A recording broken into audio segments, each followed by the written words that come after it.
This is a special edition of Erik Whiskey Studies in which Talor and I, I'll bring on here in just a second, are going to share our experiences at the Springbank Whisky School.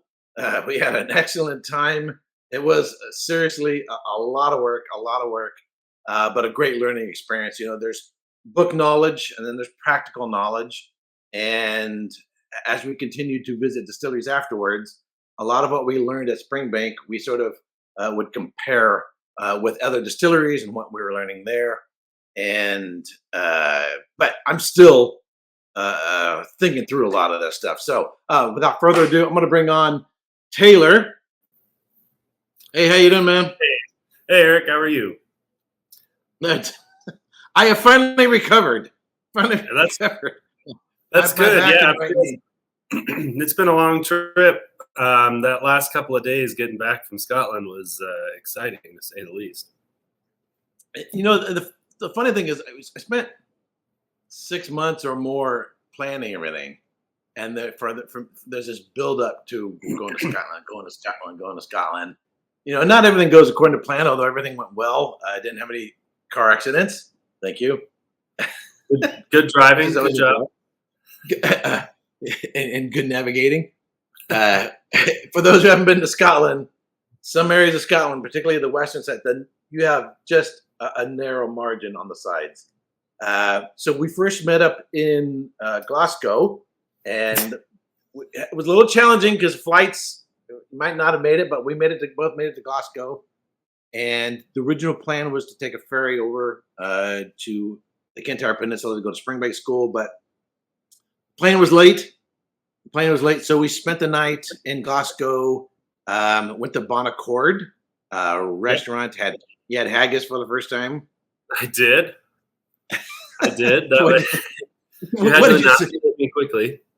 What was that? So what did you think about haggis? You know, it tastes like a peppery sausage. Okay. It's got a little bit of that offal ironiness to it, but otherwise it's pretty good. Okay. Yeah, I like to try as much local cuisine, and that's not why people don't go to Scotland for the weather or the cuisine. For the haggis, yeah, I'm not sure that's a big crowd pleaser, but or for the iron brew. Oh Lord. You and your iron brew. How many did you even have? You had one almost every day. Yeah. So when I'm there, I like to try it, and then when I'm gone, I can move on, you know. But I like to try the pies. You know, there was a Subway restaurant there, and I wasn't going to go there. I might here, but anyway. Right. So I plan everything so that, and this is for tips. So this was my third trip to Scotland. This was your first trip to Scotland. I try to plan everything so that everything's timed well. I leave as much as possible some gaps in the time so that in case something happens, but also you have to be flexible and be able to shift. And so right off the beginning, I changed the itinerary. We changed the itinerary a little bit. Spent the night in Glasgow, and we went to Clydeside Distillery on the first day, and which I had been to before, but they didn't have anything to taste there. And of course, everything's very, very, very young. You know, there's nothing. I think 10 years from now, it's going to be something to talk about. The non-chill filtered, natural coloring, 46% ABV. You know, they're checking those boxes, which we really, really like. So I think 10 years from now, when they got some aged spirit, it's really, really going to be something. Yeah, the new make was tasty, and it's a beautiful site. It's right in downtown Glasgow. I mean, I expect that should they continue to move forward with the processes that we saw, they'll have a great product, and they'll have a very full tasting room most of the time. So from there, since we would have gone head west to Androssen, then taking the ferry over to Campbeltown, but because the schedule was thrown off or changed, had modified, I wanted to visit Clydeside. We took the long route up and around down to the Campbeltown Peninsula, which, as I mentioned before, very narrow roads. And it rained almost every day we were there. I think we had like one day of sunshine. So beautiful views, really nice view. Got to see a part of Scotland I hadn't seen before. So that was a nice drive. So our first day there, we arrived on a Sunday, the July 2nd, at the Springbank School, and we first checked in at the house, which was really nice. The accommodations were nice. They have a house that's sort of just down maybe one block from the distillery that the students get to stay in. And so we first checked in, and each of our rooms has a label on it. Mine was sort of a light blue. What was the color the Mine was label on your room? purple, the 18-year. Yeah, the 18-year-old. So later on that fits in because when we do our bottling at the end of the week, it'll be the same colors. And then we went from there.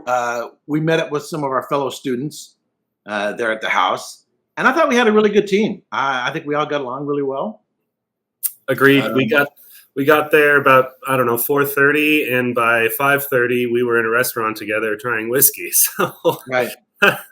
pretty Right. good group. So we had Peter from Switzerland, Yep. Carl and his wife from Seattle, Washington, and Mike from Pennsylvania, and then Done. yeah, we had a young gentleman from South Korea. His American name was Nicholas, and you got the names down a lot better than I did. Yeah, Sung Dun is his name. So from South Korea, and so I think it was a good way to start. I mean, I don't know what other classes do or whatever, but I think it was a good way to start off. To sort of get to know each other a little bit, have some food, a little bit of whiskey. They have quite the impressive whiskey list there at the restaurant, and of course, I had more, I guess. Yeah, I didn't go with the haggis. I went with the fried fish. With a fried fish. Yeah, well, okay, but you at least sticking with a local cuisine because the fish. It was, yeah. Yeah, the local cuisine. Which I want to say, if you're gonna go to Italy, eat local cuisine. Go to Germany, local cuisine. Go to Texas, eat the local cuisine. Whether you like it or not, at least. So it's more of an authentic experience. Agreed. Price of local cuisine. Definitely that. And of course, they had an awesome wine list.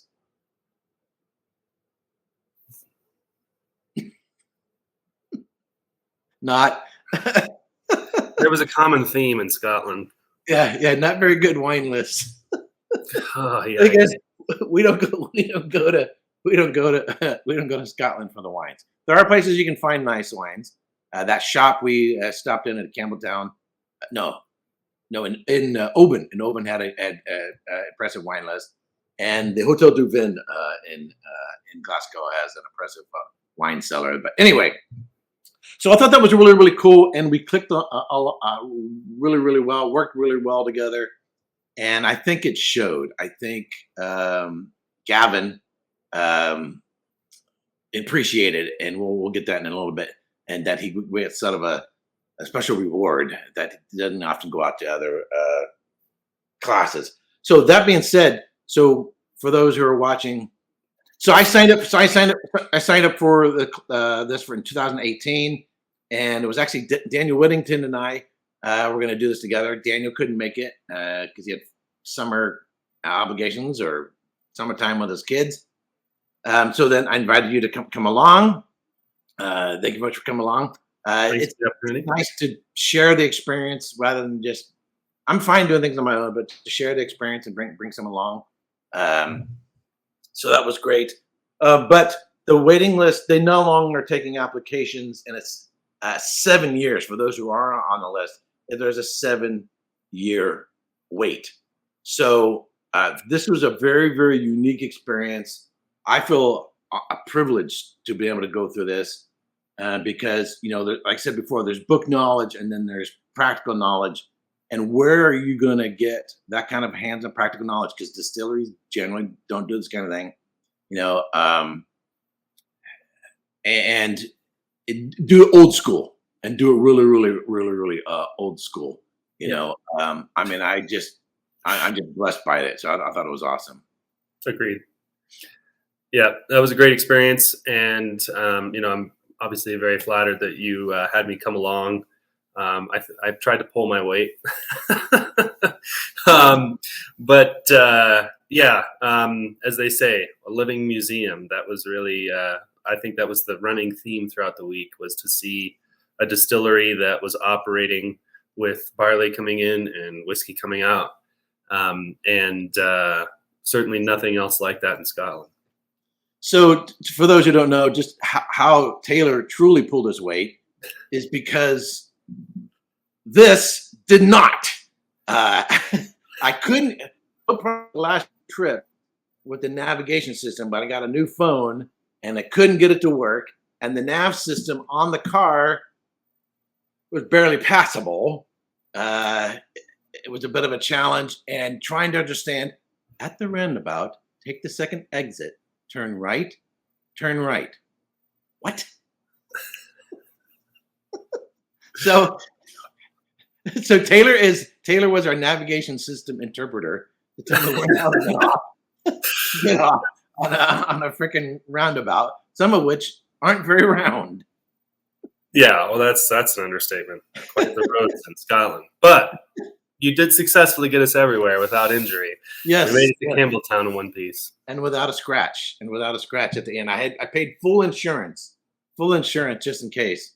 But so we made it all the way. All right. So after the first night, on Monday, I began with an introduction with I was titled as the manager, Gavin, McLaughlin. Probably screwing up his name. Gavin, if you're watching, I apologize. But it's funny. He says it's Gavin, not Gavin, which was a frequent theme where there, because we learned it's not Springbank Distillery. Nope. It's Springbank. Oh, that's how they. So there is a Campbeltown accent that is different from the people, a little bit different than people in Islay or the Glaswegians in Glasgow, and so they're always saying Springbank. And I was like, oh wow. And then of course, what's the other name that they pronounce differently? Remember? The shop down the street that they own. Oh, Cadenhead. Yeah, Cadenhead rather than Cadenhead. I'm not going to be saying Springbank, and I'm not going to be saying Cadenhead. I know we started to a little bit where there. I know Carl was saying Cadenhead. You know, time reference. It's Springbank, and it's Cadenhead. And when we were on Isla interacting with people, and they said Springbank, they said Springbank. They didn't say Springbank. I think it's a local accent thing, which takes a little getting used to. Gavin in particular, he would say something, and I would frequently say, "What? What?" Yeah. Talk a little slower. I'm an American. Yeah, I would say that Campbeltown is interesting insofar as that it has, it does feel like it has an isolated community, whereas the rest of the rest of Scotland feels a little more integrated, and I didn't have a whole lot of issue with their dialect. But when it came to Campbeltown, that was probably the hardest area to understand people for sure. You know, I think one of the things, if you're on Islay and you're talking from Scotland, they may not. I don't know what term Islandier. I don't know how they refer to themselves. Isla-er. You can tell the difference. Those who were born and raised in Islay versus those who, for example, there was a gal. Her name was Allie, and she spent time in France. Oh, yeah, she was at the Kiln right distillery. She actually lives in France, and she comes up to Islay for work in the summertime. Right. So, but you can see that outer exposure being somewhere else will change the nature of her accent. Sure.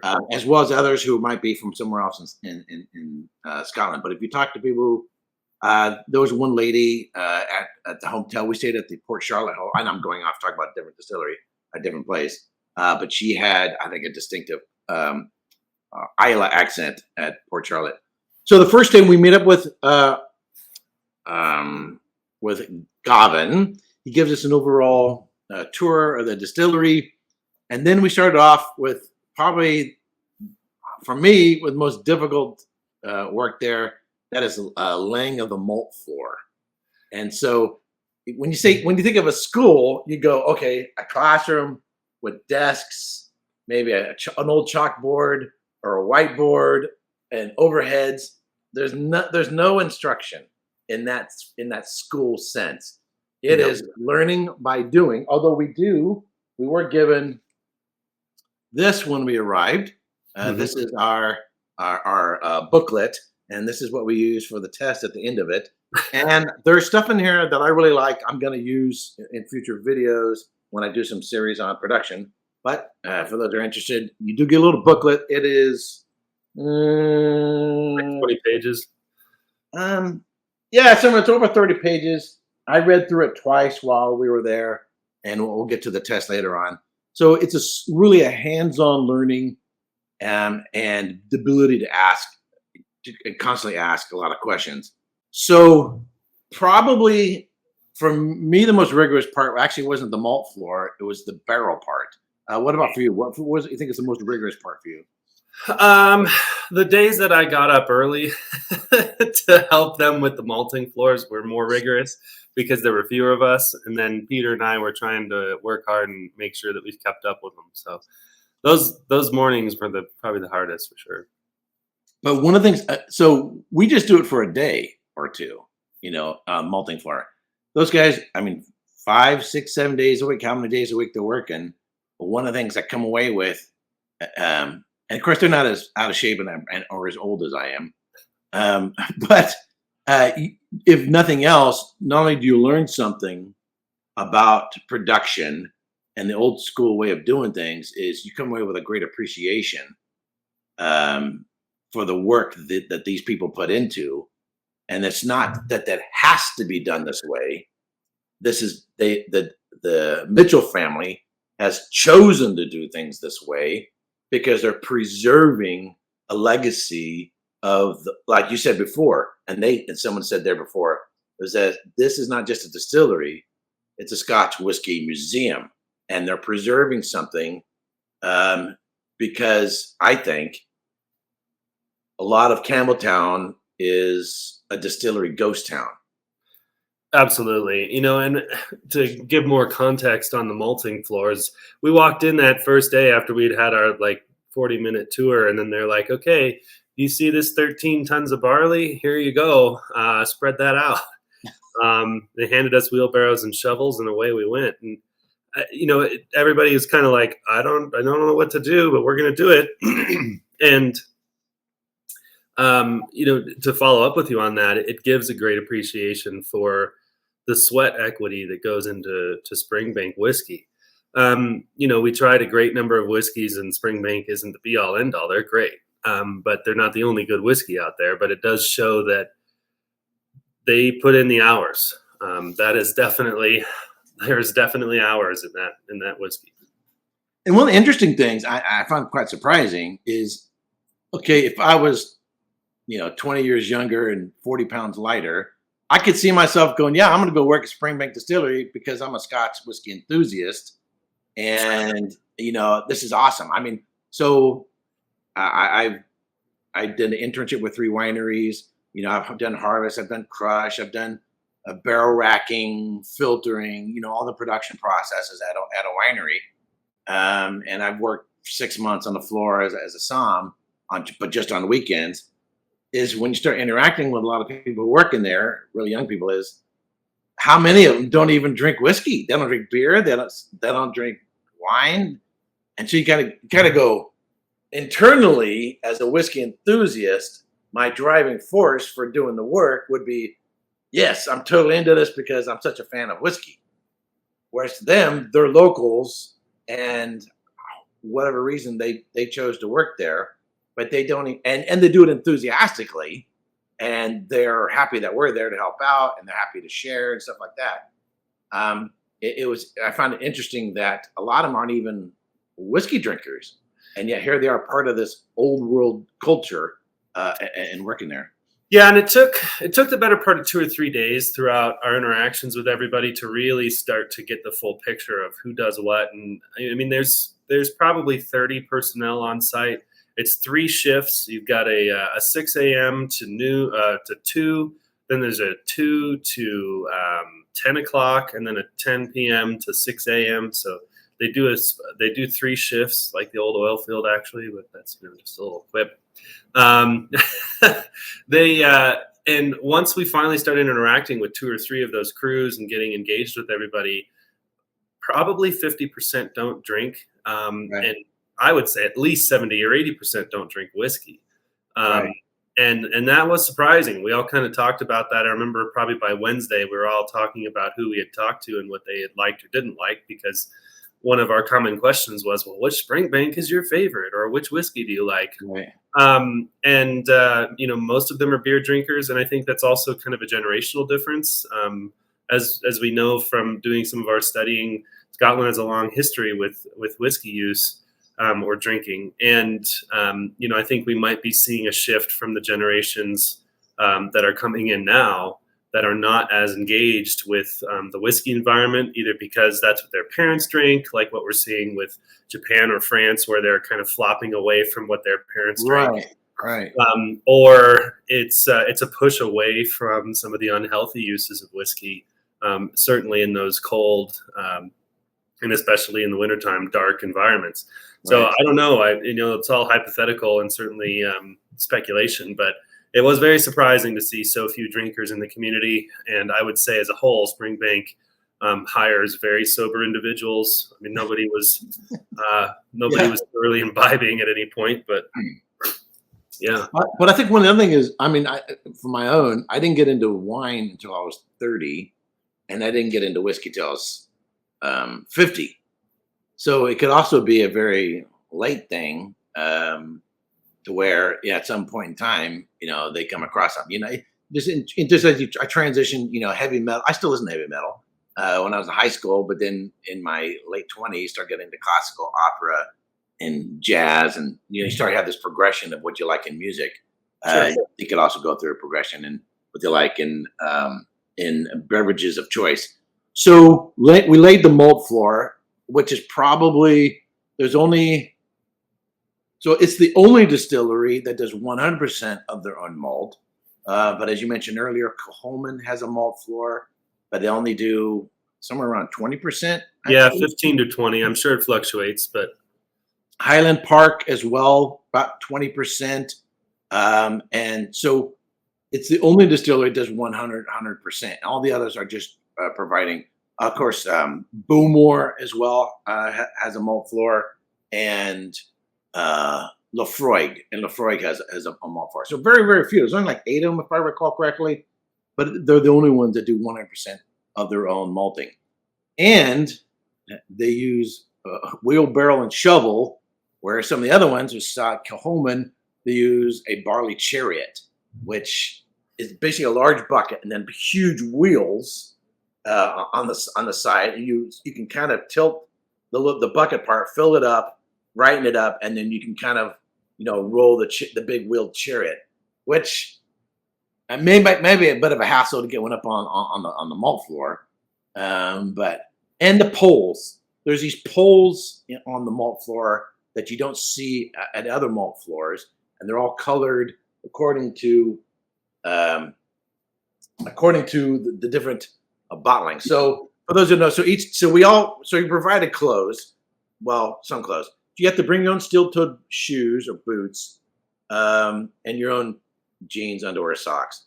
But they give you these shirts, and so this is the color of the 10-year-old. This is the 12-year-old cask strength, the red. The color of the 15-year-old, the 18-year-old shirts, and then the black one, which is the 21. This would be the 21-year-old. Yep. So they don't tell you what to wear on what days, but we as a team decided, hey, let's all wear the same shirt, and we'll do the progression of the bottlings, which is kind of helpful because it helps you remember the core range. Yep. Yeah, what the core range, what the colors associated with, as well as sort of like going to private school. We've got our uniform of the day, and our bright orange vests. Yeah. Oh, and the bright orange vest, right? I didn't bring it down here with me. It's in my closet, on the back of which says Springbank Whisky School. So laying the malt. Okay, so after that, we did that. Broke a little bit of sweat. We then did a tour of Campbeltown, a walking tour. And so I'd been to Campbeltown before, back in 2019. I had driven around town, but you see a lot of old buildings, sort of dilapidated buildings, but you don't know exactly what they are unless you have a map or something like that to tell you what's there. So we did a walking tour, and I can't remember the lady who walked us around. But basically, right down the street is a bunch of, some are being used, some are not. Some are being used for storage. But basically, at one time there were some 31 distilleries on Campbeltown, and now there's only 3, with 2 more to come soon down the road. And there's sort of a sadness to it, but also we're living in an era in which there is a revival of the Scotch whiskey industry, as we experienced when we went to Springbank, which we'll hold off to. It was on Isla. Everything's being doubled, and they have currently one distillery on Isla, and with 2 being planned. There's plans for distilleries to be built on Isla. Now, as you know, Springbank produces Hazelburn, and Hazelburn was a local distillery. That's the one where Mazataka Takatsuru had worked at, and we actually saw that building. The building still exists, but it says Hazelburn on it, but it's something else. I can't remember if it's a library or some kind of. Well, I think it's a storage facility. And one of the notes to add to that is that there is an excellent app called I want to say it's called Exploring Campbeltown, Right? And they do have an app that shows all of those distilleries, and it's got the most up to date information, and that's what our tour guide was using. I'm not sure who created that or where the information came from, but it's probably the most consolidated source of information about the history of Campbeltown we had encountered. Right. And certainly through my readings, Campbeltown is very overshadowed, especially considering that it was the whiskey capital of the world, and they were very eager to remind us that at certain points in Campbeltown's history, there was more value in the barrels than there was in the British Stock Exchange. Campbeltown certainly has plenty of history. And as we got a chance to explore it more, we got a little bit more of the gravity of the situation and the place that we were in. Because, you drive in, you get settled, you're talking to people, you're drinking, whatever. You don't really say, okay, where am I? What am I doing right now? And it certainly has a lot of history. And one of the notes that I'll say about Hazelburn is that Springbank has done an excellent job of paying homage to all of the existing distiller or the historical distilleries. All of their non-core range have some sort of name associated to a dead distillery. Yes, so Longrow, Hazelburn, those were previously existing distilleries in Campbeltown. I don't know, and they did not say if there was any sort of familial association to those distilleries anyway. Of course, as we know with Glengyle, they do have a family relation there. But as to Hazelburn and Longrow, why they chose those, I couldn't say. They didn't. So if you go to Campbeltown so it's actually on, I think the street's actually called Longrow as well. So it's like right around the corner from the student housing and Springbank Distillery. You can see almost like a ghost image on the stone. I think one of them was called Argyle, but it's just a very faint image of what had been previously on there. So this is nerdy beyond nerdy to talk about distilleries that don't exist anymore. You can't get bottles of them. There's nothing hidden that we know of out there. Some hidden bottles that you can taste. It's not like be able to get Port Ellen or something, or old Brora bottles. These are gone distilleries. But I was thinking we talked about when we were visit to Isla.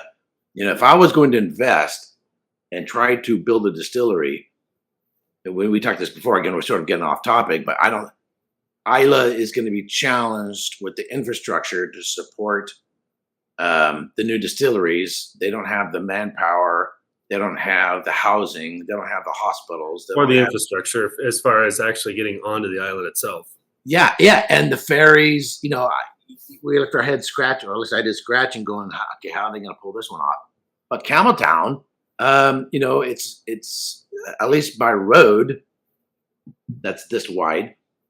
It does have a vehicle means, and we did pass by a few lorries. Whoa! Yeah, and Down they have a deep water port.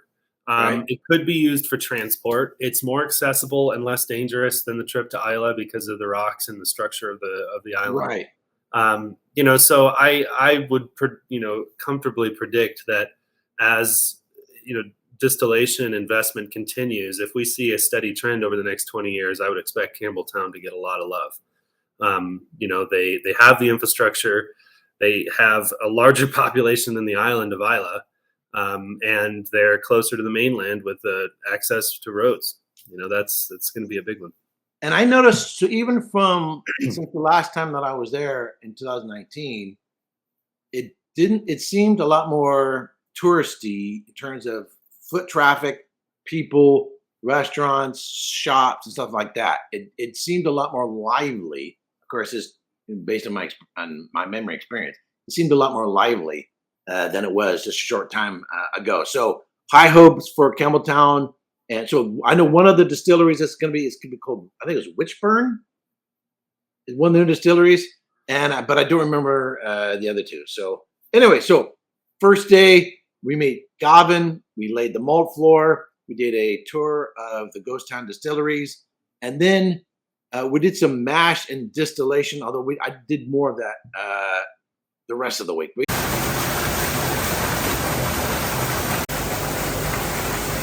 We at least got it sort of our group did get split. So they split us into teams of two. And that afternoon was when we started the split. And one of the groups went to the bottling floor.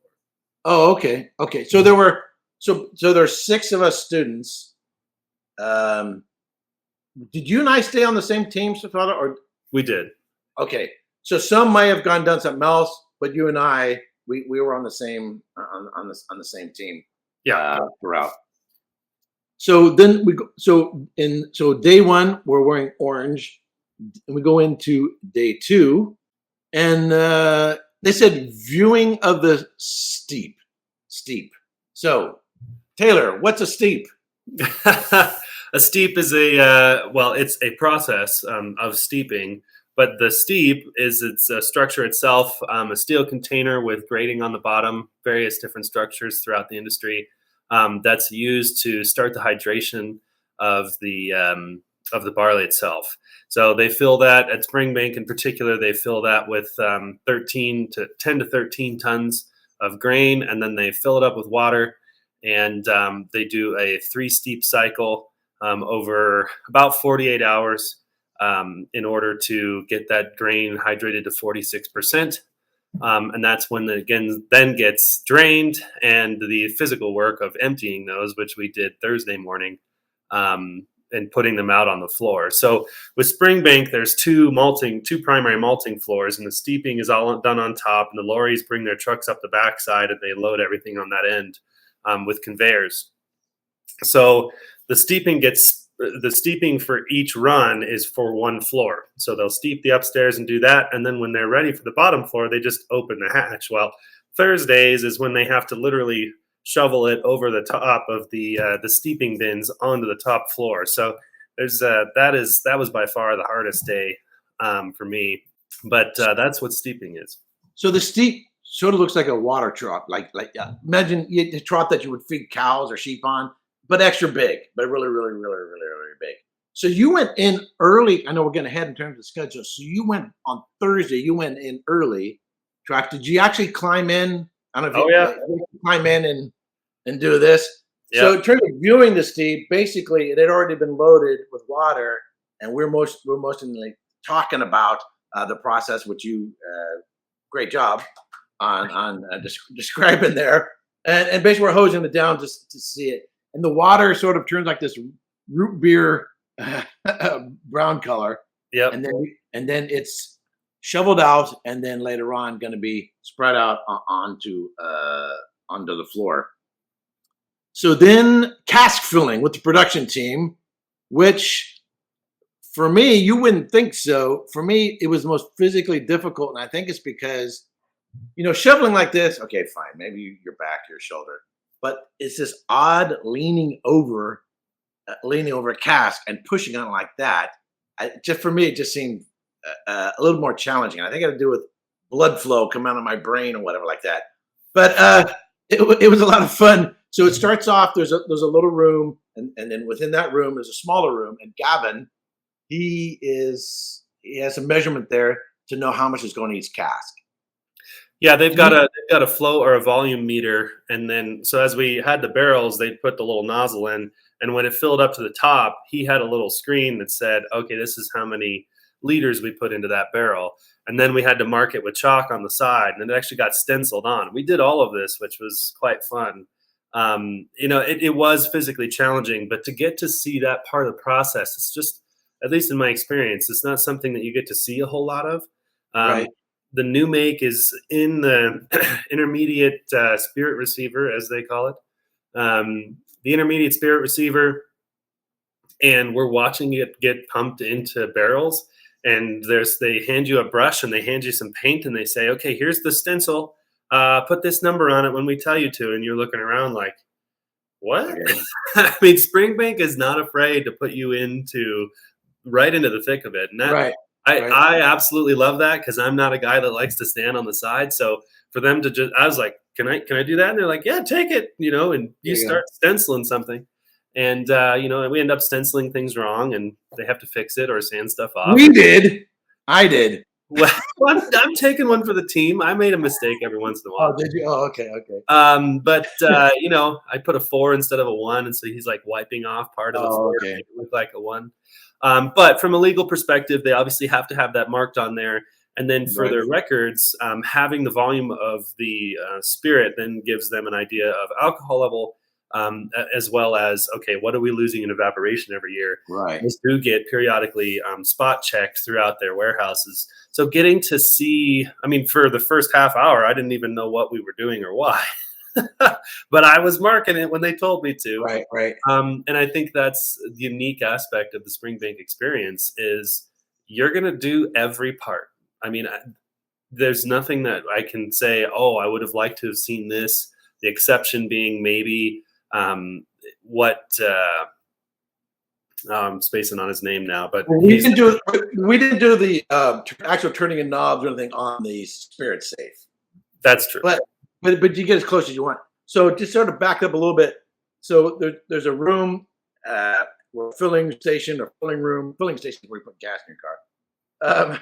And then there's a smaller room. Gavin's sitting there. He's measuring it. And so I can't remember her name. If you happen to remember her name, because you're better at names, she had the nozzle filling it in, and then Gavin would call out the number. So Carol was her name, yeah. Carol.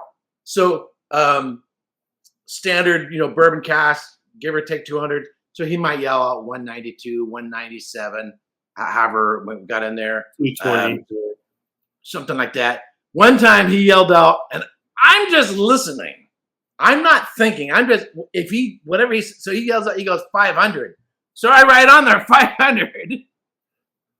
And he's like 500. You can't, look at the cask. You can't fit 500 liters in there. And I'm like, so I said, well, I'm an enlistment. You're an officer. I'm following orders. So and to give some context of scale, we filled, I think it was 60 barrels that day. Right. So, and that's about the weekly production of Springbank is 60 barrels per week. So you can do the math on the liters there, but it ends up being, which was also surprising, the stats on everything in recorded documentation says that Springbank can produce 750,000 liters a year. Talking with them went to disprove that. Once you're involved in the process, you realize the production is substantially less. Yeah, probably 400,000 maybe. No, they said that they might do 300. That it's usually 270 or 280. Yeah, so the stats, in fact, I had on a previous video, I had actually gotten off the website. So, of course, the internet. So I mean, I don't know how those numbers got inflated or whatever, but it's far less, which explains why so little is on the market. So we fill up the cask, and then you have the middle stave that has a hole. That's the bung stave. You have a bung hole, and then of course they put in the bung into it. It's made out of poplar. So the cask is oak, but they use poplar because it's softer, more malleable, cheaper, and so forth. So then they pound that in, and then we with chalk wrote on the cask what the number is, say 197, and then you roll it out of there, and we're lining them up on the outside, out on the lot, and then the side is then with a couple different stencils. One, they're not using barcodes. Most distilleries you go to, they have a barcode on the cask, to be in the 21st century, and everything's tracked by barcodes. Springbank doesn't do it. Everything's painted on there, not just for decoration, for actual tracking. So how many gallons are on there? If it says A on one side, that means it's a first fill, and then the numbers and so forth. And then the quantity is put on there as well. So everything's done very old school. And the paint, it's a whitewash. So you could wash it off. You could wash it off your hands. You could wash it off your gloves and so forth. So we roll those out. And then someone else on the team would be out on the outside lot, stenciling it, put on the numbers. And then those all got lined up. And then later on, we rolled them into the dunnage warehouse. Yep, warehouse 9. Yeah, warehouse 9. So that was a lot of fun. One of the interesting things is how to get the cask to where they're located, the empty cask, they load them up on the back of a truck, and then they put a tire on down below, and they roll them off the bend of the truck and just drop it off, and it bounces off the tire, and then you sort of catch it and then roll it into the room, which is kind of very funny and old school. But I guess there's enough bounce. Well, and traditionally that would have probably been a horse mat or some sort of straw bale or something. Right. Or some sacrificial sheep laid down and. That's one way to do it. And the Springbank way is, even though you could mechanize it, do you have to? And right. So that was all rolled by hand up the hill to where the dunnage was. I mean, and it's not a crazy hill, but it was there. Lined them all up in the dunnage house, and then we start stacking it in the mud. So just blown away by how authentic the process is. I mean, they're not, while they are doing things thus that you can see them, that is how they operate on a daily basis. It's not like they modified their process for us. In fact, our presence there usually sped operations up too much, because usually the malting floor is dealt with by 2 people instead of 8. Right. And right. Quite frequently we encountered situations where they had to stop us from working, saying, look, here's the rhythm. We can't accelerate this. We can't start the kiln early. We can't start the distillation early. This is when we time these things, and this is how it goes. There's a domino effect to everything. This has to come before this. You don't want to get ahead of yourself. Yep. And you're looking at a maximum turnaround time in order to get the floors malted properly and get germination complete. There's a kiln time that doesn't change because that's the recipe. So you can work on either end of those things, but this is how long it has to be in this space, and then the next one has to be in this space that long. So it was fascinating. And to make a comment, I have never seen such an incredibly generous staff. Every once in a while in a group of people, you'll find somebody who's just 190% there for you. But I think you would agree, Erik, that the Springbank team was,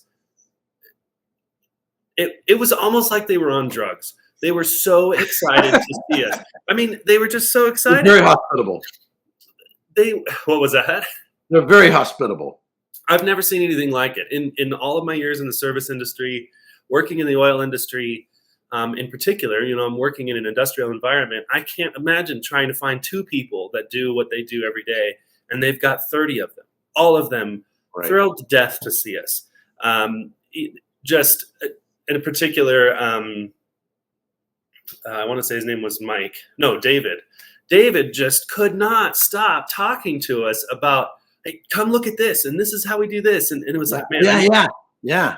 We were all tired at the end of the day because our brains were hurting, not just physically, but it was a lot of mental exercise, and they were pouring information into us.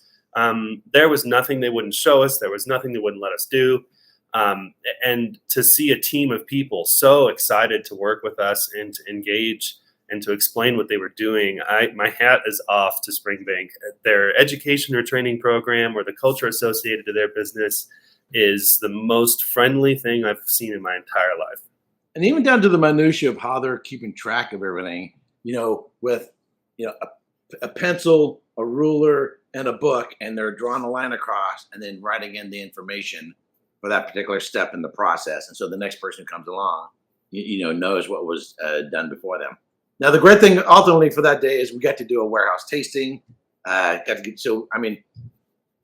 basically at the end of every day, we did a warehouse tasting, but they have a new tasting room, which wasn't there when I was there in 2019, called Washback Bar. The Washback, called the Washback Bar. And the bar itself is made from old washbacks. Yeah, old washbacks. And so I got some bad news for everybody out there. You would think us being able to attend, you'd be able to buy whatever you want. As everybody knows, the availability of Springbank is thin. And even if you're going through the school there, it's thin. There's a lot of stuff you just can't get.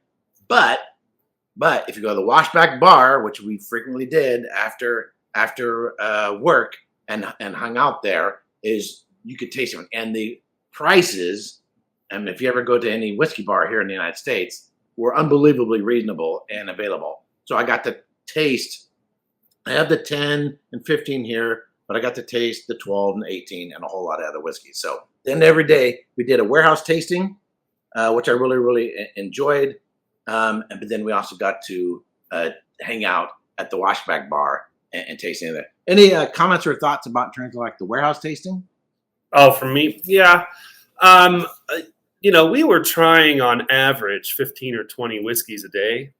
And the warehouse tastings were all very impressive. I mean, everybody talks about how where you are and who you're with changes how the whiskey tastes. So sitting in a dunnage house, 50, 55 degrees, people who love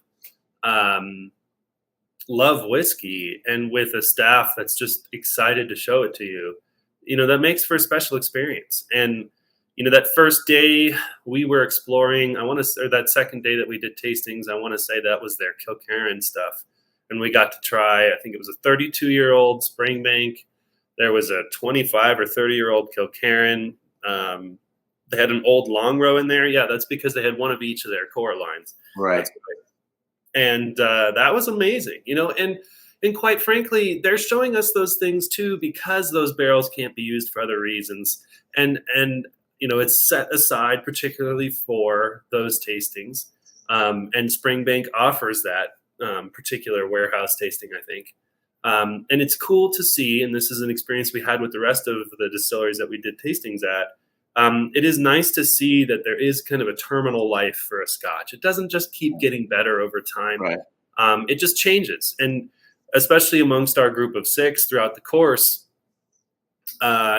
it was fun to see how everybody's palates was a little bit different. I preferred the 21.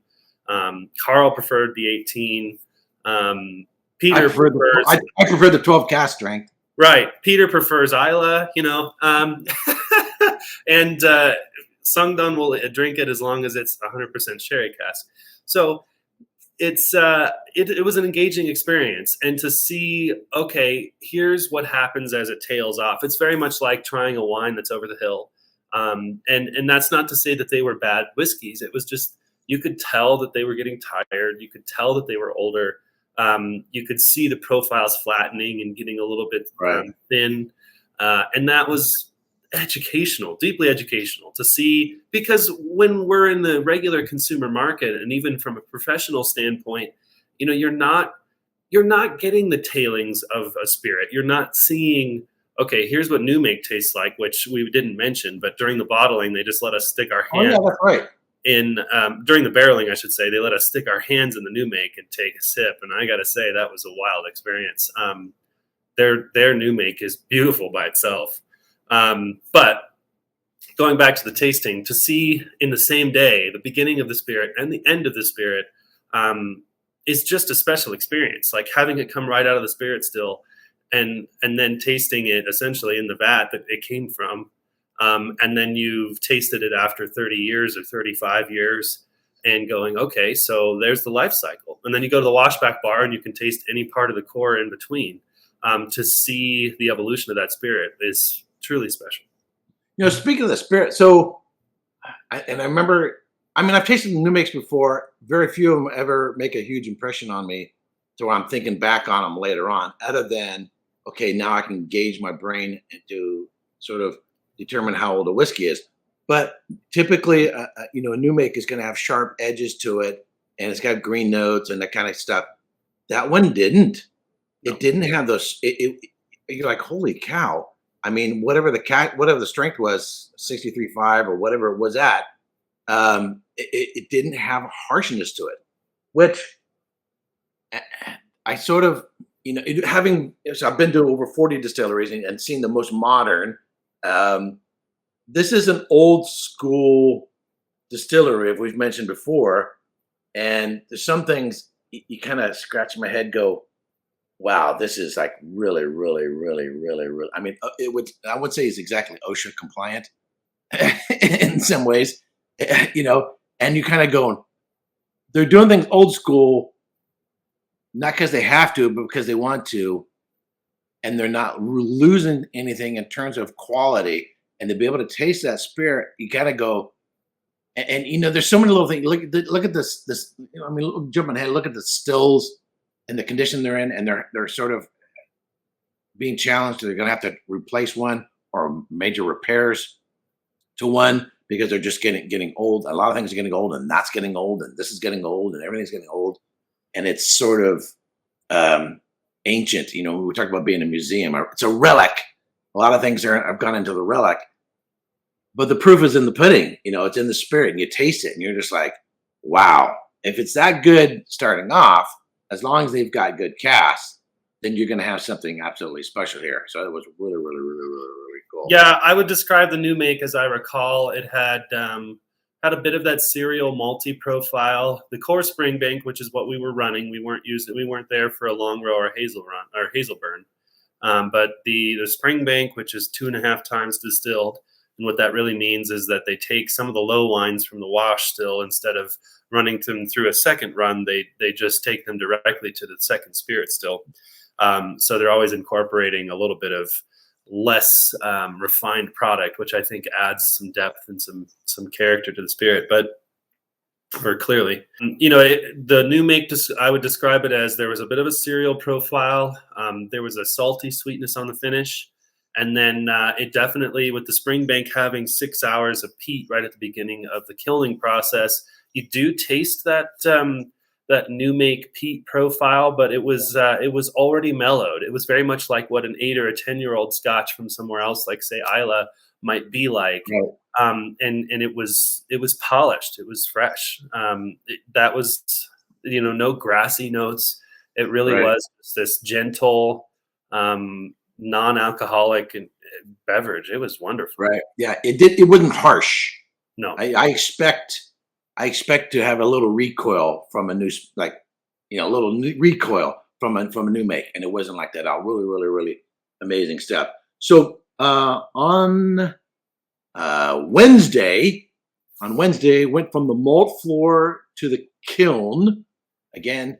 So I mean, if you do a standard tour, which I had done before, and you're going to see everything you would see on a standard tour, but you have a lot more time to ask a lot of questions, and you see a lot more behind the scenes stuff. Typically, if you're going to go do a tour of a distillery and they're kilning the barley, you're not going to be there when they start the fire. You're not going to be there and see it roaring, the roaring fire. They're going to show you a kiln that's not currently being run. Whereas we got to go there. Mike lit the fire on it, and got to do a little bit of shoveling in there and shoveling the peat from there. And by the way, so because one of the questions I had, I had said in the video that they don't use local peat, and that is correct. But so I guess where they get their peat from can change. But I thought they were getting peat from Iowa, but it turns out they're actually getting peat from eastern, similar almost to where they're getting their barley from, most of the barley from. And we'll have to double check on this, but there's two different types of peat that they use, and the dry peat that they use for the core of the fuel during the peated portions, mostly the long row, and obviously the first 6 hours of Springbank comes from out of the area. But they do have a small amount of wet peat that is brought to them locally, and that's what helps dampen the fires, at least as far as I understood. So, you heard it here, folks, or the actual origin of the peat. So the other thing I found interesting, so if you go to, for example, go to Highland Park, and they use something called coke, not kind of coke, but it's a coal derivative. And sort of to dial in the peat impact, they'll switch between peat and coke, which doesn't have quite the impact. So at Springbank, they actually use an oil, and they're switching from oil to LP gas.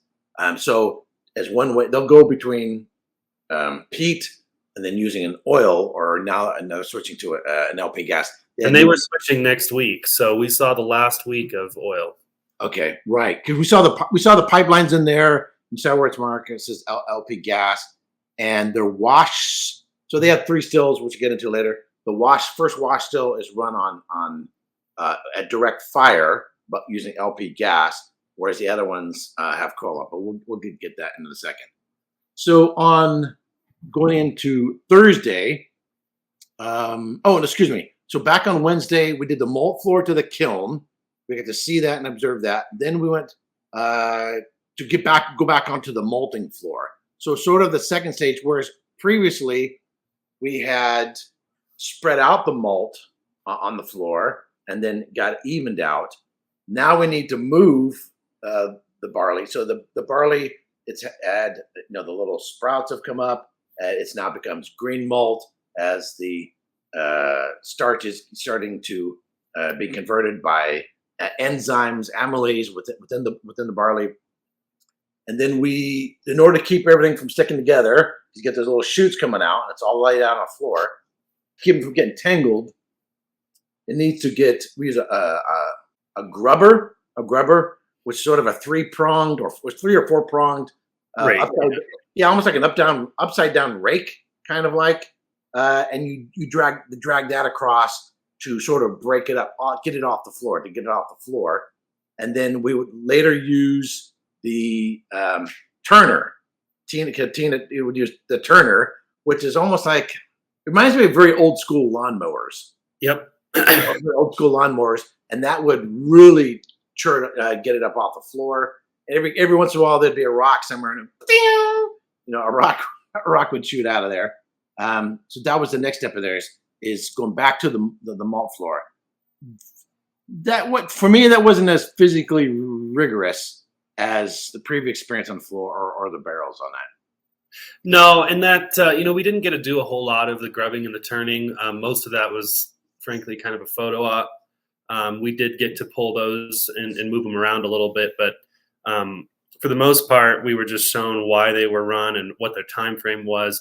And to be clear, when we were moving the malt, we weren't moving the same floor that we laid. So the second, it's a 5-day process for germination. So we were moving the second floor into the kiln, and we dump it into this big hole, and then it goes up on this big long roller coaster conveyor over to the kiln. From the malt floor to the kiln, then malting with the malting team, and then that evening we went over to, it was done in the warehouse, a Cadenhead tasting. Cadenhead tasting. With a rep from Cadenhead. So for those who don't know, Cadenhead, the oldest independent bottler in Scotland, we heard correctly, and it's owned by the Mitchell family. So a lot of other bottlings from a lot of other distilleries. So when you were in the warehouse, you would see casks from other distilleries, but that's not for Springbank. That's for Cadenhead. So they're aging them there, or at least storing there for Cadenhead. I liked the Cadenhead tasting. None of them really caught my fancy. I know Carl liked the Linkwood there, and we had to ask a lot of great questions, sort of behind the scenes questions of Cadenhead and so forth. So, what do you think about the Cadenhead tasting? From an understanding the industry standpoint, it was very necessary, and quite frankly, I would like to have seen a little bit more education in that in their touring process and the daily discussions. Granted, J&A Mitchell owns the overarching company, and then Springbank and Glengyle and all of these are kind of interspersed in between. But, Cadenhead very likely moves a good portion of the finances for Springbank. They operate with some very old casks. They work in some very tight circles, and getting to interact with the gentleman who did that tasting was educational, because we could ask, and our group hammered him with questions. My hat is off to him for listening and dealing with us on that. But having the exposure to an independent bottler and listening to how, okay, this is where we take these casks, this is how we deal with this, and we even got into some of the nuts and bolts about what financing was and how they can leverage things, and why, where they look for barrels, how they interact with their clients. I would say that as far as for a relatively mystical industry, so far as the romanticization that comes from it, they were very forthcoming. And to get to interact with them and part of their team and see, okay, well, this is who we talk to, and we don't ask them certain questions. And when something comes up, we may approach it this way or what have you. I would say that from an educational standpoint, I very much enjoyed that, and it helped me really understand what goes on in the secondary whiskey industry as far as how independent bottles are moved, why, and what Springbank / J&A Mitchell is even really doing behind the scenes. I think until you start to see the web kind of link up and overlap, you don't understand, oh, well, this is who this is, and this is who this is, and here's how they know each other. And until you're really deep into the whiskey world, you don't start to draw those connections. And for me, the tasting certainly did that. I would agree, there was nothing especially that jumped out at me as far as a personal fancy. They opened some very nice whiskeys, but nothing was earth-shattering. I think we tried a Kalila. We had the Lingwood. Somebody's got a list of it somewhere, but good whiskeys. Nothing that I was like, I have to have this. All of them, fortunately. I will say this: if you're looking for whiskeys under that family name, it's a lot easier to find a Cadenhead bottle than it is a Springbank. Yeah. So, in fact, if you visit Campbeltown, you visit Springbank Distillery, you can walk to Cadenhead, tomato, right down the street. And unfortunately, you're not gonna be able to. You're not gonna buy Springbank bottles there. But they had a Blair Athol cask. I was tempted to buy it, but at this point, I don't know how much room I'm gonna have in my luggage. I ended up bringing home 17 bottles, I think, of whiskey. I bought a lot more on Isla than I was anticipating. I went into this thinking, well, I've been to Isla before. I've got plenty of Isla whiskeys. So I was mostly like, I want to get Springbank. I want to get Blair Athol. It's good, not Blair Athol. Bladnoch, because we went to Bladnoch after we went to Isla. So I was sort of reserving space for that. But then since couldn't get a lot of Springbank, although I do have a few here off to the side here, I bought fish ale editions from Kalila and Bowmore and other bottlings there. So I Cadenhead at Blair Athol, because Blair Athol's got hard to come by. I considered buying it. I kind of now wish I would have. But anyway, so if you're there locally, you can check out Cadenhead or Cadenhead. And forever we'll be bouncing back and forth as to how we think that ought to be pronounced. So, all right, so bottling Thursday, we did bottling with the bottling team. We did cask regaging in the warehouse. We went to Glengyle Distillery with Leah Watson, and then we had a blending session with Donald Brown. So bottling, probably the least sexiest part of the production process. They had 2 different bottling lines. Correct me if I'm wrong. It was one used just for Cadenhead and one was used for Springbank, or my memory off on that? No, I mean, the primary automated line is for the core Springbank expressions, as well as obviously their Hazelburns and their long rows, and that is only what that's used for. The second line is for 1 and 2 cask expressions, and that's mostly Cadenhead. However, Springbank will bottle on that line if they have something special. Okay. So like their triple distilled, I think their triple distilled Kiln comes off that line because I think they do that by the barrel. So they don't do any, non-chill filter, no added coloring the way it should be. They do a particle filtering, and you see these little. It's just looks like 3 tubes. I'll put a picture up there. 3 tubes, and each one was like 70, 50, and 20 in terms of the milligrams to get particle filtering, and then, pardon? Microns. Yeah, microns. It's milli something. Microns begins with an M. So it was 70, 50, 20, if I recall correctly. So you basically dump the cask. It goes through these micron filters to get particles out. However, there's still a possibility that something could get through. So in the process, they have spouts, and then you put the bottles in there, and then automatically it fills up to the top, and then they put a cork on it, and they, all the various steps. You put a cap on it, but you come to a particular stage where there's a visual inspection. I'm going to chance this, turn this up. Oh no, I'll take one that's I know is sealed. So pretend this is a bottle. You tip it upside down. You look at it. Bubbles are going up from here because that's where the air was. But then if you see a little floater coming down, then you go. Then they have to send it back.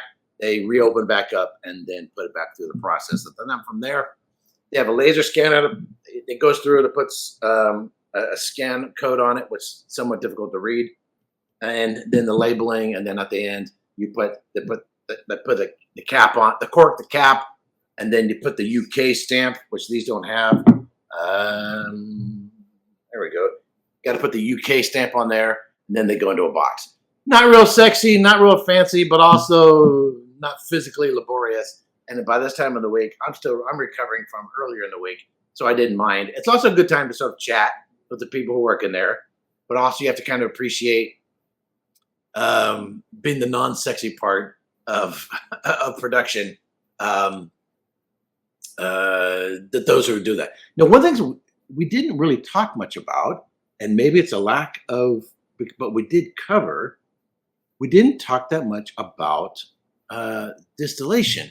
We would have done that. I saw it on my first day during the mashing and distillation. But we were around it all the time. I know you peeled off a couple of times to go and talk to the stillman. So the funny thing is, so I'm working off of our itinerary that we were given for the class, and yet, so during the general tour, we got to spend some time in there. So one of the cool things was to sort of go back over that. It's 8-hour day. You spend so much time doing the malting floor, but you're not there for 8 hours, or you're the mash, or you're doing something else. You then have really free time to do whatever the heck it is you want. And it's when you're first there, obviously, we're a herd of 6 people that are with our orange vests on, going around from place to place and doing our little tasks like a bunch of Oompa Loompas, in Willy Wonka's Chocolate Factory. But then you become comfortable, you get to know the people, and you realize, no, I can go do it. If there's something I want to spend more time on, I can spend more time on it.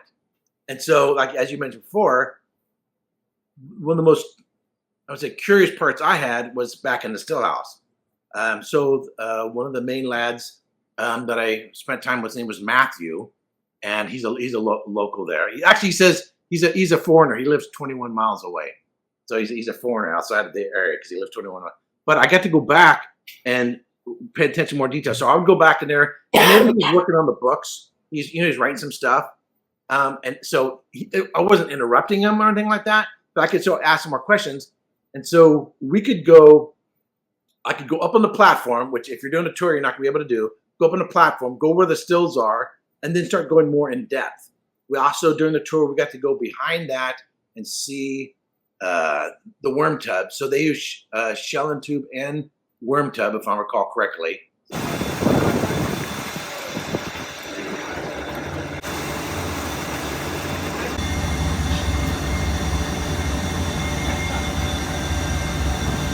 So a few things about this seeing the stills. One, typically is the wash still has a window on it, but there's a second window behind it, sort of like, so here's a wash still. There's a window behind it like this, but there's another one further up like this. And the window is to make sure it doesn't boil over, and you don't have basically raw material going over and not just vapors. But what's interesting is the second one, because of the angle of it, if you're standing up on the platform and the light would come through, it actually would come through the behind window and then would light that up. So as you're looking at it, you could see it bubbling up. The other thing was kind of cool, again, something you wouldn't see in a normal tour is if you go behind, but you can't see the front. If you go behind, because this one's direct fire, the danger of the direct fire is you could have this the beer in it essentially caramelize, you get burnt. So they actually have a rod that goes through it from behind. Again, you can't see it from the front. Goes through it and then goes down below, and then it's basically churning down in here the spirit, so it doesn't stick. Right, you get those crusty bits. So the funny thing is, and I'll show the video of it. There is a bell on the thing that's flipping over, and it goes clank, clank, clank, clank. And so the stillman, with everything else he's doing, he has to keep an ear open for that clanking, because if that bell stops, that means this thing's no longer turning, which means you could end up burning the spirit at the bottom of the still, And that's something you wouldn't normally see. The other thing you get to see is you get up close to it and you realize, yeah, they're kind of pretty. They don't polish them. They don't polish the stills as they do at other distilleries. They look very rustic. Bunnahabhain doesn't polish theirs either. Is you can kind of see, oh, it was patched here, it was patched here, it was patched there. Oh, it got thin here, so they patched here. So there's all these little, reminds me of old helicopters that I flew in the Marine Corps that were leftovers from Vietnam. They've kept alive and kept them going by patching them up. So for those who are watching this, there is a challenge of sourcing materials and transportation. There's a supply issue, and a lot of distilleries are needing to replace equipment. And so their wash still, as it is, needs to be replaced, but they're considering mostly the worn spots are here where it sort of bends. So they're also anticipating just patching that to keep it going until they can get a full regular still. And think, well, how would they, in case you're wondering, how would they replace the still and keep production going? Well, they only run Springbank 9 months out of the year, and then Glengyle, right next door, they do that at the end of 3 months. And so they have their quiet period is the end of the year, or their silent period is at the end of the year, and then they run over and then they run Glengyle down the road. So I guess when they come to that point, they'll have to make a decision, in terms of resources, time, and so on and so forth, to be able to change out their stills.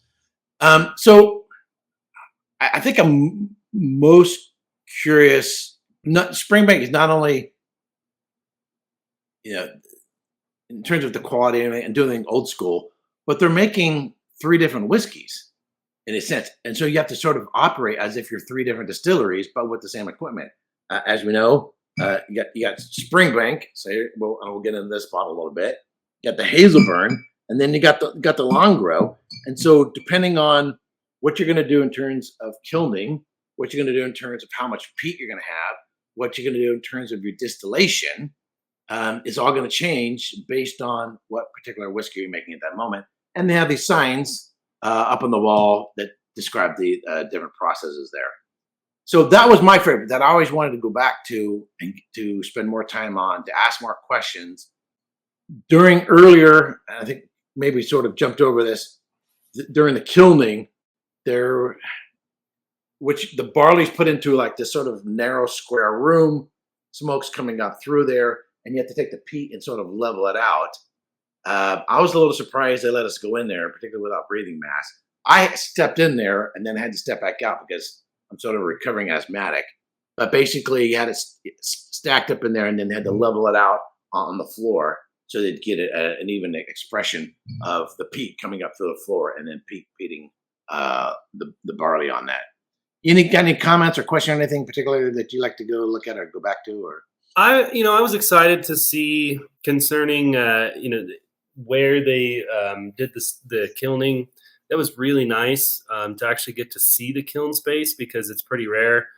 We did get to kind of look at it at Bowmore, but otherwise, distillery tours are not showing you that, mostly because they're not kilning themselves anymore, and the pagodas are more of a style feature than their function anymore. Right.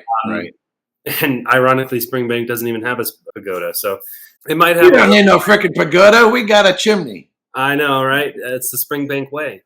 But I was very pleased that they let us see that, and I was like, man, I want to see the kiln room. And then when I was in there for 3 hours, I was like, well, now I've seen it. All very tiny little rickety steel steps, and going up 3 flights of stairs to get to the destoner, which looked 150 years old and probably was. And to see how limited the supply chain is. We talked about that a lot while we were out there. There's a lot of single points of failure in the whiskey industry as a whole. And Springbank is no exception. Now, while we were there was at least 3 different major pieces of equipment that broke down. One of their assembly belts broke, or one of their elevator belts broke that brings the malted grain up to the stoner busted. They had a breakdown in, I think one of their augers broke down. They had a still issue.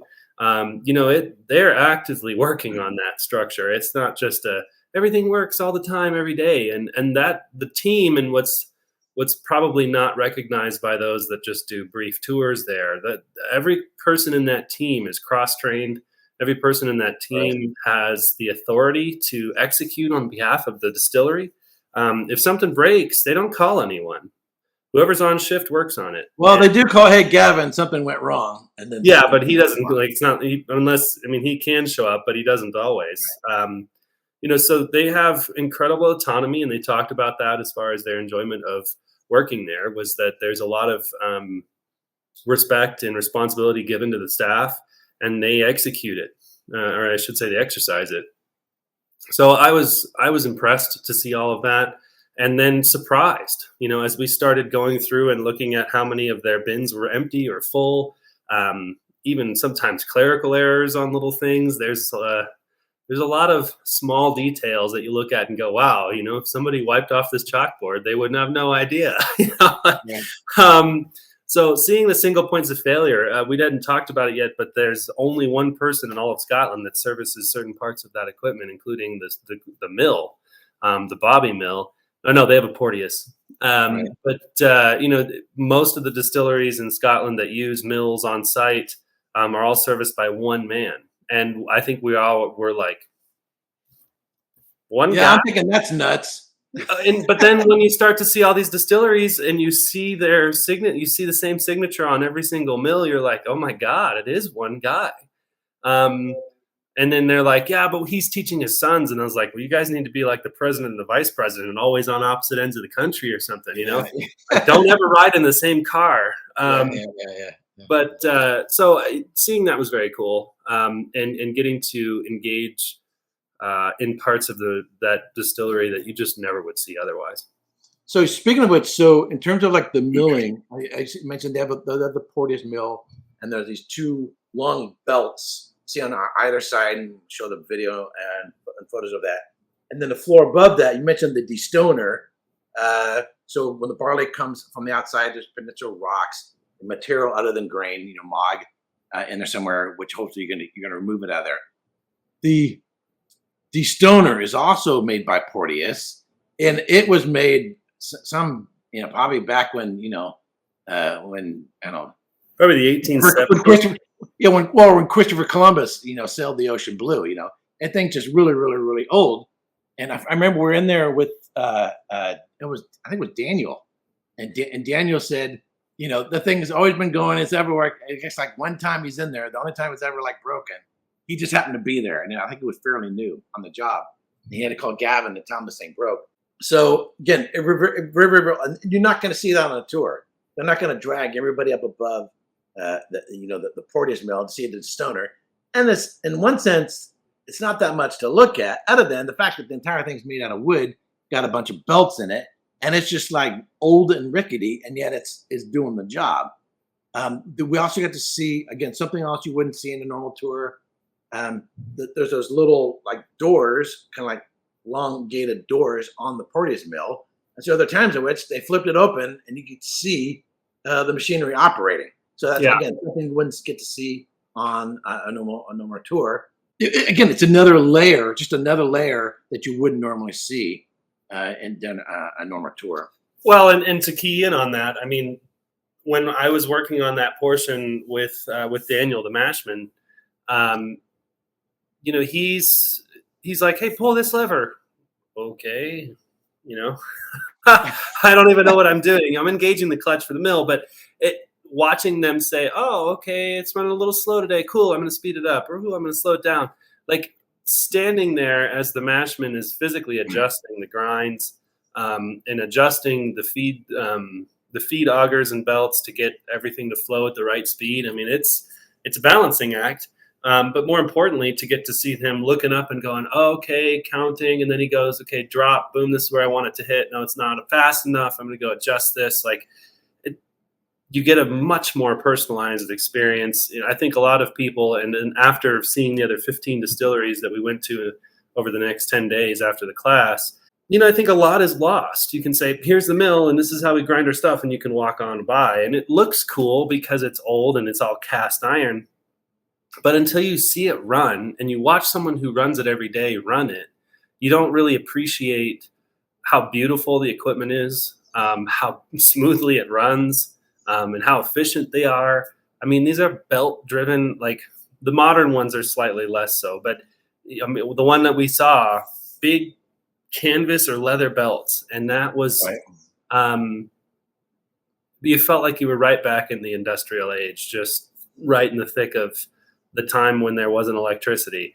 And that was romantic, emotional, to see human ingenuity and the processes that can come from a need or a demand, and people's efforts to achieve it is really cool.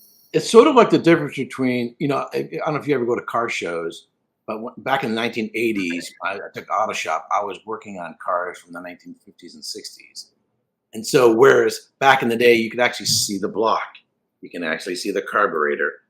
It's not fuel injected carburetor. You can actually see the spark plugs. You can see everything and how everything operates more or less under the hood. Whereas now it's just, everything's computers and it's cables, and you can't really even see the engine block these days. I'm not arguing that I want to go back and drive old cars as a reliable form of transportation, because my modern truck runs great. But there's an admiration for the historicity as well as just the way things work, and they're able to maintain this as we mentioned before, sort of a working museum. Well, and the simplicity of the operation, and I would say as a PR plug, if you really want to know what making whiskey looked like, I'm not sure there's anywhere else in the world you could go and see that. Right. I mean, and certainly seeing it in an old world fashion, because here, like we talked about a couple of times while we were there, you wouldn't be able to get away with that operation in the U.S. We have too much litigation. There are too many lawsuits. Somebody somewhere would look for a way to take money from Springbank or whatever distillery in the U.S. that did that. And, they would be a quick victim. They'd make rapid changes.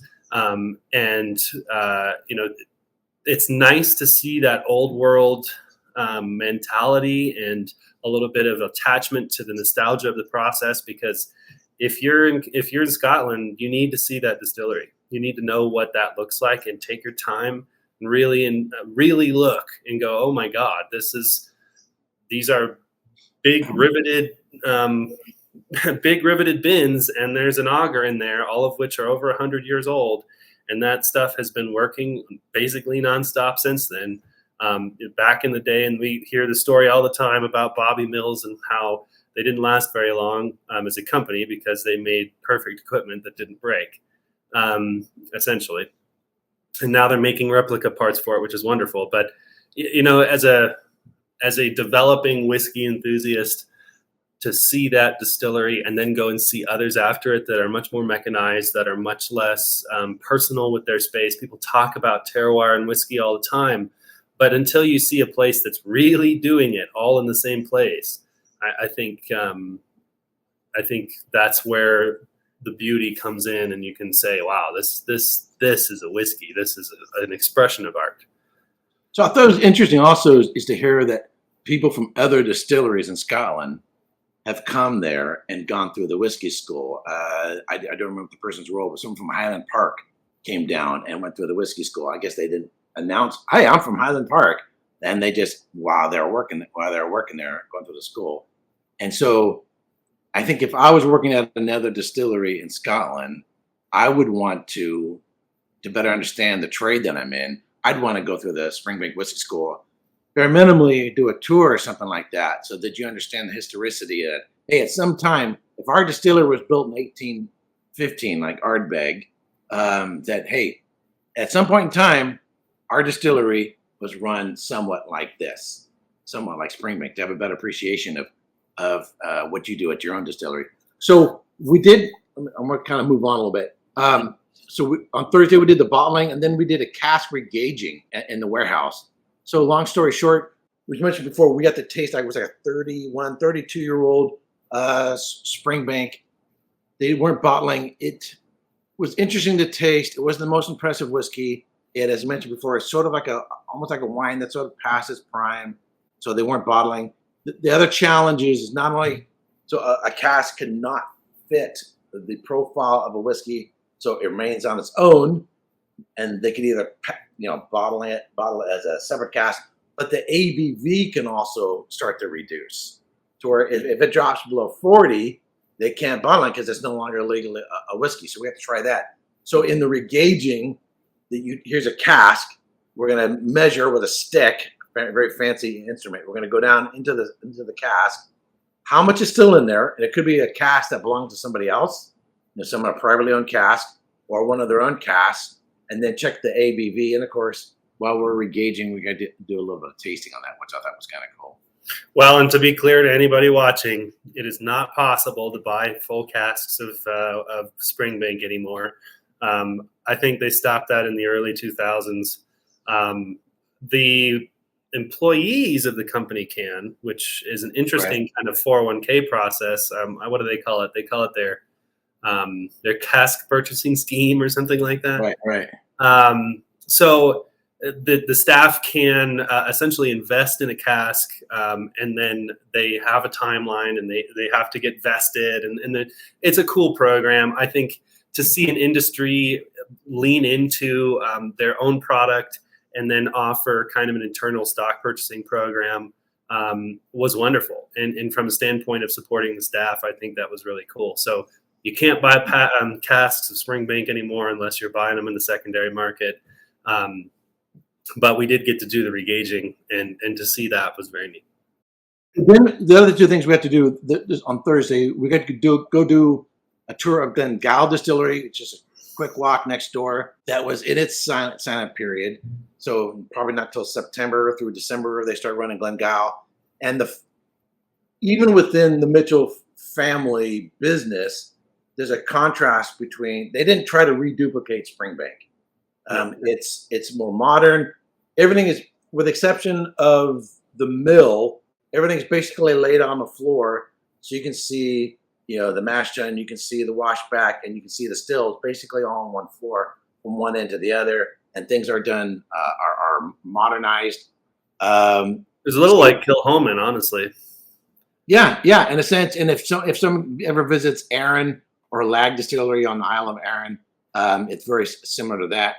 And then at some point, I'm trying to remember when we actually went to the new warehouse. So when I was there in 2019, they had the old dunnage warehouses, which we brought casks in there, and we got to see old school. They stack them up 3 high. They have basically rock and dirt and mud floors.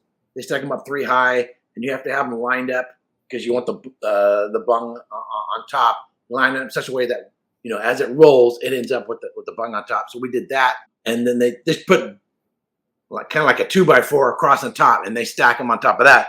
But the new warehouse is that they're using for both distilleries, like a forklift that has locks on the end of it. They can raise and lower. Do you remember? I don't remember. Do you remember how tall it is? How many flights up? 10. 10? Wow, that's even higher than I thought. Well, So it's why don't 10, I just- 10 barrels high, so it'd be about 5 stories. So it's so basically it's like a forklift that has locks on the end of it. So you put the cask on it, and it goes all the way up, and then those locks go down. And there's locks on the racks in the warehouse, so it holds it in place. But then again, you want it to line up so that the bung is on top. And the surprising thing was, I don't remember what the total holding capacity of those warehouses. They were being built when I was there in 2019. It sounded like within a year or so, they were already near capacity. Yeah, they said they would fill that in about a year and a half, because they're under production for like 40 weeks of the year, and they do 60 casks, so it's like 2,400 casks. So they can do 2,400 casks, give or take, a year, just for Springbank. But of course, they're not making Coca-Cola. You know, something that's a or iron brew that's quickly going to go into a bottle, you know, next week. This stuff is still new in the cask. You're looking 10 years, unless they decide to do a younger age. The stuff's going to be aged. But I thought that was cool too, to see that, you know, for Glengala and Springbank, where needed, they increase capacity, they increase space. But there was also a couple. I'm trying to think. There were a couple older buildings that aren't being used, that I'm trying to think if they're going to expand, or in some of the other older buildings, they're going to expand the dunnage in some of the other areas. So they are working on a plan, I think, if I recall correctly. Yeah, I can't remember. We didn't get a whole lot of conversation with them concerning what their new build outs were going to be. I know that the city of Campbeltown does have requirements, and this is the common theme amongst city-based distilleries. These are obviously major flame hazards, and you know, warehouses burn down all over the world all the time. So as I recall, Campbeltown has some very strict rules about what you can put where and how often. It would not surprise me if in the long run you start to see Springbank buying up empty buildings and using them as dunnages. The challenge, of course, is then transporting them back and forth to distillery, because they do have to bring them back to revat them.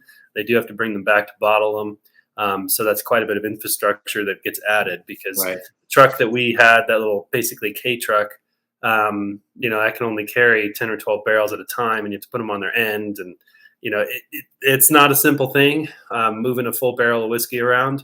And in the places where it does look simple, they clearly have the right equipment, and it's all been designed for it. So, you know, I don't know. It would be a speculation at this point. Those front 2 warehouses, as I recall Donald saying, he said that it was more work to rebuild them than it would be to use them. So I would guess that at some point they're planning on building another racking warehouse. And they are getting, I think, number 8 warehouse back online, because they had everything out of there for a while. So you figure your average dunnage house has 7,000 barrels. That means that's only 3 years it takes to fill it up. Right. So it'll be interesting to see what they come up with and how they make plans. Hoping all the best, and that we don't have some other. I mean, you know, because say with a vineyard, you're going to plant vines. You're going to looking at 4 or 5 years before you get a first crop, and maybe even that you don't even want to use. I know you have to bring wine into the conversation. But for some, depending on your wines, you may not even use fruit off the vine until 8 years. Well, if you plant a varietal that's not popular at the moment, by the time, or that's popular now, by the time your vines are mature and grapes are ready, maybe that's not a popular grape. Or everybody's done it, so the bottom of the price has fallen out. Right. but you have to be able to forecast ahead of time. In a similar fashion with whiskey, we're in the boom right now, and the turnaround time in Scotland is a lot longer than say Texas or Kentucky. So it'll be interesting to see. I hope everything holds up, and we won't have a bust as we had seen in 1980s or during Prohibition, First, Second World War, and those kind of things. But it'll be interesting to see down the road where things go. So on Thursday, the last thing we did on Thursday, which was a lot of fun, is we got to do our own blending. Do you have your bottle available? Da-da-da-dum. So we each got to do our own blending, which it wasn't just a jolly good time of tasting things and putting them in the bottle. I take it seriously. Where's it open? Yeah, I opened mine. Oh, well, I'm selling mine for $5,000. I'm gonna put it anyway, but it's unique Erik wheat blend. So, and I put a picture there. I put a picture up there of doing it. So you have these long tubes with the various whiskeys, and you have the notes on it. And so you have to play around it in terms of find out what you liked, and then once you figured out the math of what you wanted to go into a particular bottle, then you filled it up, you brought it down, and then you put the label on, put the label and seal on it. So mine's at 54.7% alcohol by volume. I think mine is predominantly first fill bourbon, and then I think it was like 70% first fill bourbon. I think it was 20% second fill sherry, and then 10% sherry cask. So it was pretty, in terms of the profile, you can see the color on it. It's moderately sherrified, but it's I wanted to balance out bourbon, cask, and sherry impact. Of course, how it tasted in a class versus how it would taste now, because it's, things are marrying together. Now it could be really, really different. So how did you do yours? Do you remember? Mine was a 52 or 54.2. Surprisingly, it's lighter than yours, but mine's mostly second fill sherry. The Springbank Expression second fill sherry, I think, offers a little more subtlety. It's not quite as tannic on the front, so I think mine was 60% second fill, 20% first fill, because sherry casks are really, really are a beautiful thing. And then I finished it with Sauterne. And I kind of okay, that's right. So back up. So they had the first fill bourbon cask, they had a Sauterne, they had a rum, and then a second fill sherry, and then a first fill sherry cask, and a port. It's funny, I don't remember the port, but because we all hated it. Yeah, yeah, I don't remember that one. I don't know. Yeah, but there were 6, and boy, if they had offered a second fill bourbon, we would probably all have just tried to steal it. Right. Because this is my most prized. We're Team 13 of 2023. This is my most prized possession. I kind of don't ever want to open it, but I also don't want to make a trophy. It should be consumed at one point. So at some point, some special time, some special occasion with special people, I will open this. But this is a one of a kind. There's no other one out there. So if anyone's got $10,000 and they want to buy it off me, there you go. Now you can know what Erik whiskey would taste like. Yes. So on the final day, on Friday, the final day, we took an exam, and it is a real exam. It's an open book exam. You could do it as a team. So we spent a couple hours doing the exam, and so it's supposed to be fun, but it's supposed to be a learning experience. The emphasis is on the test forces you to go back into the materials, to remember what you did during the study. Again, this is something, parts of this I'm gonna use for future videos and stuff like that. But also work as a team. I like everything's a team. There's no way in hell you could do anything in that distillery without being a team player. And Gavin said that we were a unique group, that there had other classes where people, maybe they didn't get along so well, maybe they fought some or whatever else, but we were a real team player. And the fact that half of the team went in 2 hours early to work, to get extra work in while there was something. So one of the things, in addition to on graduation, so then you go over the exam with Gavin at the end and make sure you're getting it correct. So I think I have my exam here. Yeah, here it is. Here it is. Here's the actual test, and then it's the pages. You write it out. One part you have to actually draw out the differences between Springbank, Long Grow, and Hazelburn. But one of the things we got, so they have these look like typical water jugs, and I'm not sure, something like, is it like leftovers or whatever that they just kind of pour in there? Yeah, they're glass carboys, 5 or 6 gallon carboys. They're probably in liters over there, but and then it's just an infinity bottling. They take trimmings or drippings or whatever from various other bottlings, and they just pour it in there, and you can buy it in the distillery. That's one of the unique things. And you didn't talk about the cage bottles yet, but they offered us. Go ahead with the story. Sorry. So anyway, so we each got one of these bottles. Doesn't say what's in there. This is at 58.3% alcohol by volume. So they have these for sale. You could buy these in the visitor center, but they gave us each one of these as a sort of an extra bonus. And then getting actual Springbank bottles were challenging. We got first hand selection. You could get a 10 and you could get a 15, which I already had, so I didn't buy them. But I did buy a Hazelburn 10-year-old. Hazelburns are challenging to come by here in the United States. I'm managing suitcase storage, but I want to bring back a Hazelburn. And then, as you mentioned before, so there's these cages there where every day they put something different in there. Now, a lot of times we would go to class and there's a line out in front. People are lining up in the morning to go buy those. And sadly, the flippers are buying them and then selling them on. Maybe for some people, they would never get a bottle if it wasn't for the flippers. So I appreciate that. But so there would be maybe half a dozen or so bottles available in the cage, and so you could line up and get a cage. So did you get anything out of the cage? I did. This is a Long Row 16, aged in first fill sherry. I surprisingly found myself. There's the color, I guess, hard to see. I don't have a good light, but the cameras can throw the coloring off, so that it might it could be lighter or darker.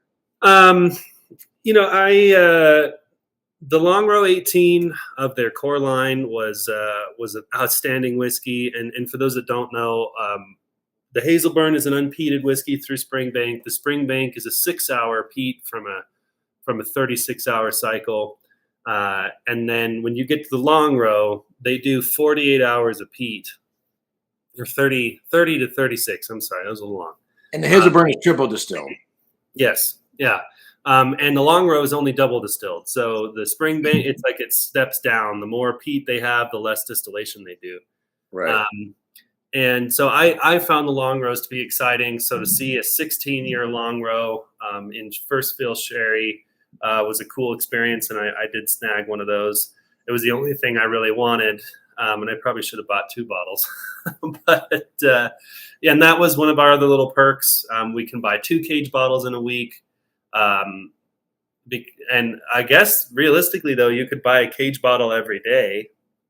So I'm not really sure how that works, but I guess they don't want us buying everything that they had, and we very well could have. I think as a group, we probably spent 300 or 400 pounds a day at the whiskey or at the washback bar trying different spirits, and they have their full expressions. They have everything. They've got 21s, they've got 30s, they've got 35s, they've got 50s. They'll do a flight. They also have all their local barleys, which we haven't talked about. Right. You can try every single local barley that they've made since 2017, which for the record, Springbank hates making it. I was going to say, and explain that one. So the mill has to be adjusted for the barley. If most of the barley is coming off the northeastern corner of Scotland, they only use Scottish barley. They don't bring anything from Europe as other distilleries do. But the climate, due to the weather, the local barley is smaller corns. Consequently, they have to make adjustments, and so it's sort of it's not that they don't necessarily like the spirit that comes out of it. It's a pain in the ass to adjust the mill in order to rightly fit the barley. There's also seemed to be a little bit more unevenness in the size from the local barley as well, which again makes it a little bit more of a pain in the ass. So on the production side, it's a bit more of a pain in the ass. Therefore, they don't like, at least the guys having to make the adjustments. Don't like the local barley as much. Yeah, but they are showing the local expression, and I think that's neat. Those whiskeys weren't things that I particularly cared for on a personal level, but I appreciate and understand them.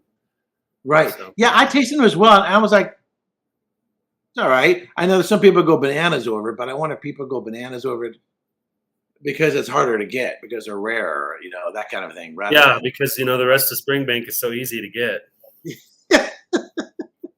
Exactly. Yeah, and that was kind of my frustration on a personal level. As I said, the 21, everybody's probably going to be like, oh, well, of course you like that one. But I mean, the 21 Springbank I thought was special.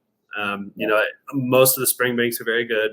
Long Rows, the Hazelburns, they all present. I mean, Springbank makes good, clean whiskey. There's I don't think anybody would argue that. But the 21 was something special for me personally. And the first couple of days I was there, they didn't make it very clear that what they had on the shelves was what they had on the shelves, and there wasn't going to be an exception for us. And the sad part was the very first day we were there, they were bottling Springbank 21, and we watched them do it. So we saw the pallets. And then the next day they were bottling the 18, and we saw the pallets. So to see the whiskey there and say, I just want one, I'm not trying to take home a case or, a flat of them or anything. It was like, well, I'm already here. I flew all the way across the Atlantic to see this distillery. Really, I can't get one bottle of something that I really right. But even the people who work there, Donald, they couldn't get one either. Right. More than likely because it's already sold. It's already accounted for. It's already has allotted to distribution.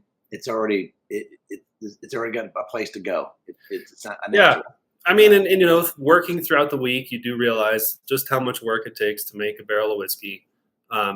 Just how few they make. I mean, again, 60 casks a week sounds like a lot, but once you start accounting for that 60 casks has to get divvied up into 6 different expressions.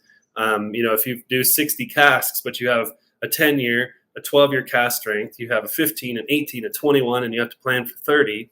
And quite frankly, what was also interesting now that I think about it in hindsight, I think Springbank might be the only distillery that isn't pushing towards non-age statement whiskeys. I don't.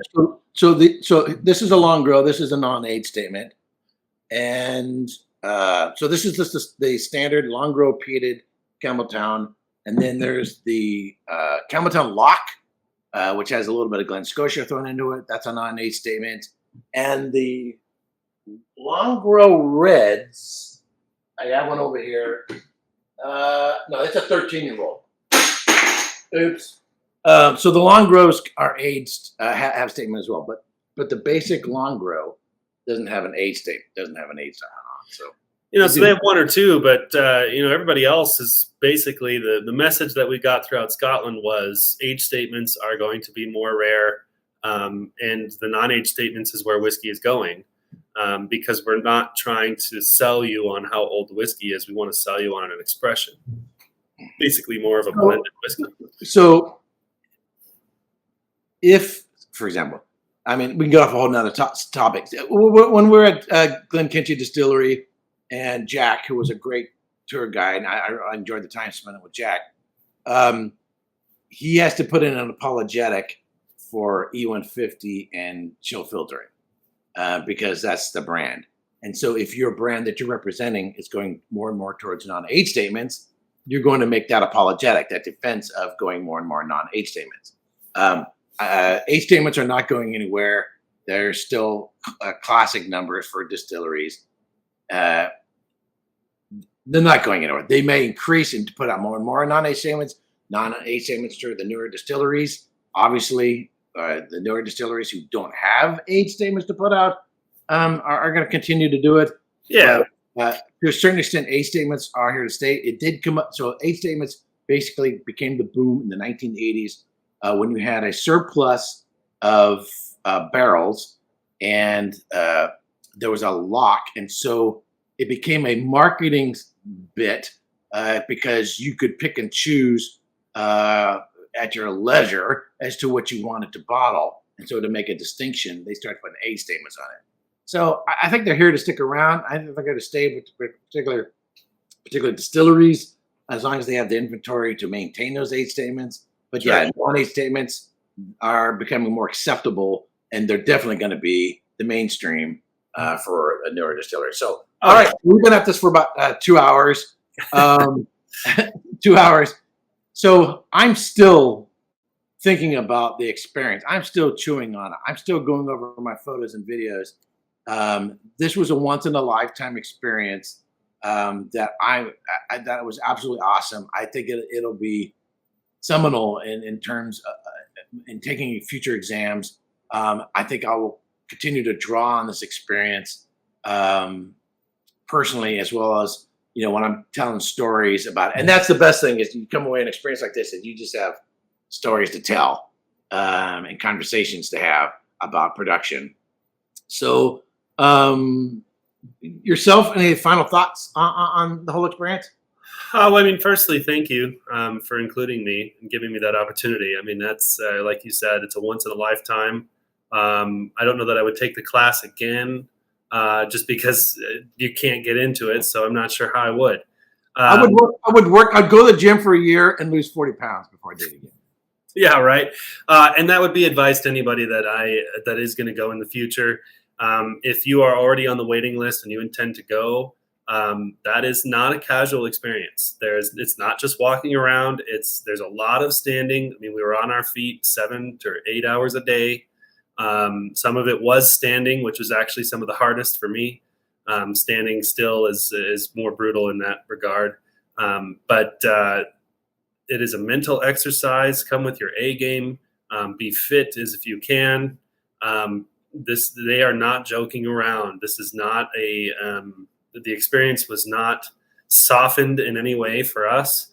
That is a working distillery. You're going to spend 5 days involved in the process and using your body to move barley.